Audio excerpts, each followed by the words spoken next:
మీ వ్యాపార ప్రకటనల కోసం ఈ నంబర్ను సంప్రదించండి. Hi viewers, welcome to our channel. ప్రస్తుతం మనతో పాటు ప్రముఖ పొలిటికల్ అనలిస్ట్ అంకమరావు గారు ఉన్నారు. వారితో ఒకసారి మాట్లాడదాం. సార్ నమస్కారం సార్. నమస్తే ఆదిత్య గారు. సార్, టీడీపీ అండ్ జనసేన మరి పోటీ చేసే లిస్ట్ అయితే ప్రకటించడం జరిగింది. అభ్యర్థులు కూడా 99 మంది ఇటు వీళ్ళు కూడా ప్రకటించడం జరిగింది. మరి ప్రకటించిన 99 మందిలో ఎంతమంది స్ట్రాంగ్ గా ఉన్నారు, ఎంతమంది వీక్ ఉన్నారు, ఈసారి గెలిచే పొజిషన్ కనిపిస్తుందా? మళ్ళీ అలాగే టీడీపీ జనసేనలో కొంతమంది విప్లవం రెబల్స్ కూడా తయారైపోయారు సార్. మరి వీళ్ళని ఎలా డీల్ చేస్తారు? తెలుగుదేశం పార్టీ అధినేత చంద్రబాబు నాయుడు గారు తనకి అధికారం వచ్చిన తర్వాత అంటే 95 తర్వాత 96లో లోక్సభలో, 98 లోక్సభ, అవును, తర్వాత 99 శాసనసభ నుంచి మొదలుపెట్టి ఆయన ప్రకటిస్తా ఉన్నారు. తొలిసారిగా ఎన్నికలు పలానా రోజు జరుగుతాయి అని చెప్పని తెలియక ముందు అభ్యర్థులను ప్రకటించడం సాహసోపేత నిర్ణయం. ఇది తొలిసారిగా ఆయన ఇట్లా ప్రకటించారు. గతంలో ఆయన మీద చాలా అభియోగాలు ఉండేవి, చివరి దాకా తేల్చరు అని చెప్పాను. కానీ తడవ ముందుగానే వచ్చేసారు. ఆయనలో మార్పుకి ఇది ఒక మంచి పరిణామం. ఆయన చెప్పింది చేస్తున్నారు. నేను మారాను అంటానికి నిదర్శనం ఇదే. ఇక ఎప్పుడైతే వీళ్ళు ప్రకటించారో ప్రతిపక్షాలు ఇంత 99 మంది ఒకేసారి ప్రకటిస్తాయి అని చెప్పని అధికార పక్షం ఊహించాల. వాళ్ళు ఏంటంటే 7 విడతలుగా కూడా 70 మందిని ప్రకటించలేదు. ప్రకటించిన వాళ్ళు కొంతమంది వెళ్ళిపోతా ఉన్నారు. సత్యవీడు శాసనసభ్యులను చూసాము. ఆయన తిరుపతి లోక్సభకి పోటీ చేయమంటే తప్పుకున్నారు. ఒక మంత్రి గారు అయితే అందుబాటులో కూడా లేరు. అంటే వాళ్ళలో చాలా మంది కూడా పార్టీ మారారు. వాళ్ళ శాసనసభ్యులు, లోక్సభ సభ్యులు మారుతానే ఉన్నారు. కానీ ఇక్కడ అలా లేదు కదా. అంటే ఇది ఎంత పటిష్టంగా ఉంది అనడానికి వాళ్ళ ఆహాకారాలు, వాళ్ళ ఆర్తనాదాలు అర్థమైపోతా ఉన్నాయి. దీన్ని బట్టి జనసేన శ్రేణులు కావచ్చు, తెలుగుదేశం పార్టీ శ్రేణులు కావచ్చు ఆనందపడాలి. వాళ్ళకి ఇంకా శ్రవణానందం, వాళ్ళ ఆహాకారాలు వీళ్ళు ఇప్పుడు ఆనందపడాలి. ఇంతదాకా వాళ్ళు చేసిన అకృత్యాలు, వాళ్ళు చేసినటువంటి అగాత్యాలు, వాళ్ళు చేసినటువంటి దాడులు దృష్టిలో పెట్టుకొని, వాళ్ళు మాట్లాడిన మాటలు దృష్టిలో పెట్టుకొని ఈ రోజు వాళ్ళకి భయం అనేది పరిచయం చేశారు. పవన్ కళ్యాణ్ గారు, చంద్రబాబు నాయుడు గారు కలిసి భయం ఎలా ఉంటుందో పరిచయం చేశారు. ఓడిపోతున్న సంగతి తెలుసు కానీ ఇంత ఘోరాది ఘోరంగా ఓడిపోతారని చెప్పని వాళ్ళు ఊహించలా. ఇప్పుడు ఈ అభ్యర్థులు ప్రకటించిన తర్వాత వాళ్ళకి అది నిర్ధారణకు వచ్చేసారు. కాబట్టి వాళ్ళు ఈ గోల్ చేస్తున్నారు. మీరు అన్నారు ఎంతమంది అని చెప్పని. ఇప్పుడు ప్రకటించిన 99 మంది అభ్యర్థుల్లో 92 మంది నిస్సందేహంగా గెలవబోతున్నారు. అందుట్లో ఒక 5 చోట్ల నువ్వా నేను అన్నట్టు ఉంది. 2 చోట్ల మాత్రమే వాళ్ళకి అనుకూలంగా ఉంది. కాబట్టి ఇప్పటికే ప్రభుత్వం వచ్చేసింది. ఇంకా మిగిలిన 76 స్థానాలతో కూడా సంబంధం లేకుండానే ప్రభుత్వం వచ్చేసింది. ఇది అర్థమైపోయే వాళ్ళు ఏం చేయాలో అర్థం కాని పరిస్థితుల్లో నానా ఇబ్బంది పడిపోతున్నారు. ఇప్పటికీ నాకు అర్థం కాని ఏంటంటే జగన్మోహన్ రెడ్డి గారు ఎక్కడి నుంచి పోటీ చేస్తున్నారు చెబుతున్నారు. వాళ్ళు రోజా గారికి చెప్పారా, అమర్నాథ్ గారికి చెప్పారా? మరి వాళ్ళే కదా మాట్లాడుతుంది. ఇప్పుడు బయటకు వచ్చి వైవి సుబ్బారెడ్డి గారు మాట్లాడుతున్నారు. ఇప్పుడు ఆయన కోరిక తీరిపోయింది, లోక్సభ సభ్యుడు అయ్యాడు. తిరుమల తిరుపతి వెంకన్న దానికి సంబంధించి 2 సార్లు ఆయన నిర్వహణలో జరిగింది. ఇప్పుడు రాజ్యసభ సభ్యుడు అయ్యాడు. ఇప్పుడు ఆయన ఏమనుకుంటున్నాడంటే నాకెటు ఆ రాజ్యసభ వచ్చేసింది, 6 నెలలు నన్ను కదిలిచ్చేవాడు ఎవరు లేరు, ఈ జగన్మోహన్ రెడ్డి ఎటు అధికారంలో రాడు, కాబట్టి నేను ఈ విధంగానే మాట్లాడతాను అని చెప్పిన ఆయనే ఇప్పుడు ఏం మాట్లాడుతున్నాడు, మేము ప్రకటించింది ఇన్ఛార్జీలనే అభ్యర్థులు కాదని ప్రకటిస్తున్నాడు.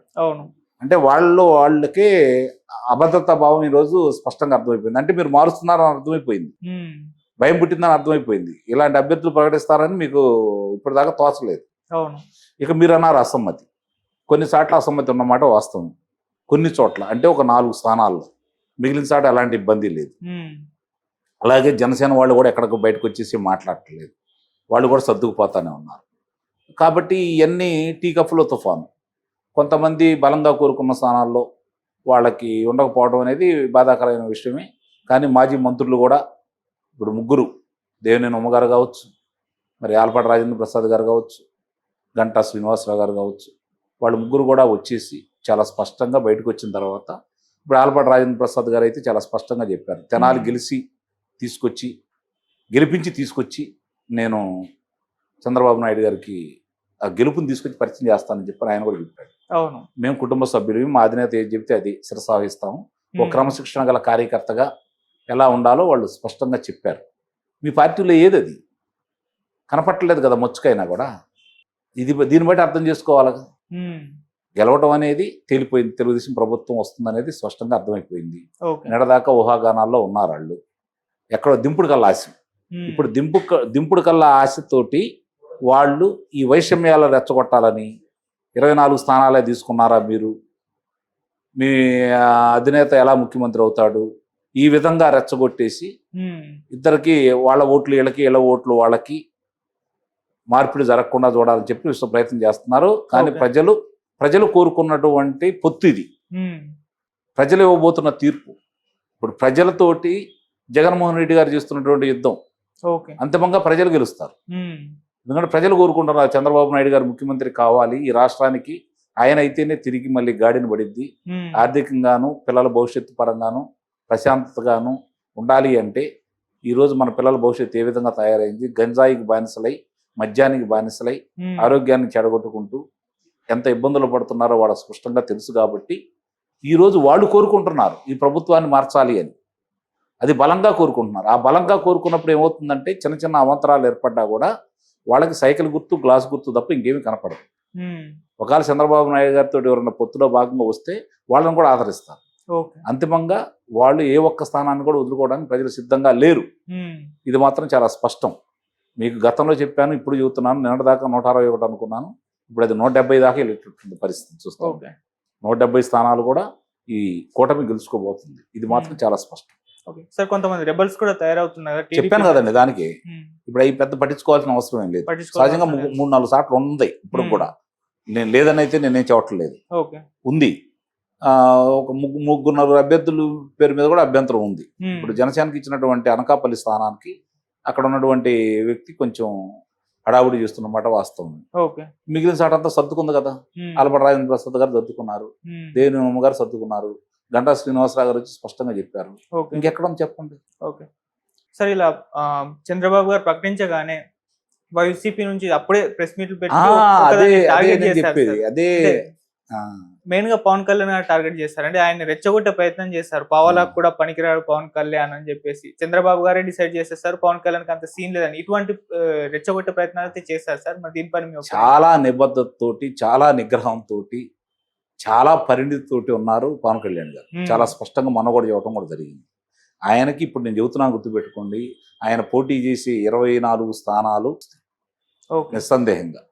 ఇది ఇద్దరు కూడా వాళ్ళు సంయుక్తంగా తీసుకున్న నిర్ణయం, అందుట్లో ఎలాంటి సందేహం కూడా ఏం లేదు. కాబట్టి ఆయన వాణిని ఆయన ప్రశ్నించే రేపు ప్రభుత్వంలో ఉన్నా కూడా ప్రభుత్వం ఎట్లా మనుగడ సాగించాలి, ప్రభుత్వం ఏ విధమైన పరిపాలన చేయాలి, చంద్రబాబు నాయుడు గారికి ఉన్న అపార అనుభవంతో ఆయనకున్నటువంటి ఆలోచన విధానానికి పవన్ కళ్యాణ్ గారు కూడా కలిసిపోయి ఏది ప్రజలకు మేలు జరిగిద్ది, ఎలా చేయాలని చెప్పని సంయుక్తంగా ముందుకెళ్తారు. ఇదే ఆయన ఆశించినట్టు 10 సంవత్సరాలు ఈ ప్రభుత్వం కొనసాగాలని కోరుకొని ఆయన బలంగా నిలబడిపోయి ఆయన ముందు బలవంతుడైపోయి ఆ తర్వాత ముఖ్యమంత్రి స్థానం గురించి ఆలోచిస్తాను చాలా స్పష్టంగా చెప్పడం కూడా జరిగింది. కాబట్టి ఆయన రెచ్చగొట్టాలని ప్రయత్నం చేస్తున్నారు వీళ్ళు. అవి ఏం ఫలాలు అందవు. అందుట్లో ఎలాంటి సందేహం కూడా లేదు. ఆయనేం ఉద్రేకపడడు, ఆవేశపడ్డు, అనాలోచితంగా మాట్లాడు. ఆయన ఒక ఆలోచనతో ఉన్నాడు. కాబట్టి ఈ ప్రభుత్వాన్ని దించడమే ఆయనకు ప్రధాన ఆలోచన. కాబట్టి కొన్ని సర్దుకుపోవాలని ఆయన ఒక నిర్ణయానికి వచ్చారు. కాబట్టి సర్దుకుపోతాడు, అందుట్లో ఎలాంటి సందేహం కూడా ఏం లేదు. సరే, బీజేపీ పరిస్థితి ఏంటి మరి? వస్తుందా టీడీపీ జనసేన కూటమి తోటి? అంటే మనం చెప్పడం కూడా చేస్తాం, పవన్ కళ్యాణ్ బీజేపీ అండదండలు అయితే ఉన్నాయని అన్నారు. మరి పొత్తే మన చివరి వరకు కన్ఫర్మ్ అయ్యే అవకాశం? బాబు గారు దూకుడు చూస్తున్నారు కదా, కాబట్టి ఇప్పుడు నిర్ణయించుకోవాల్సింది భారతీయ జనతా పార్టీ. ఆయన స్పష్టతలో ఉన్నాడు, వస్తే తీసుకుంటారు. వస్తుందని అయితే నేను భావిస్తున్నాను.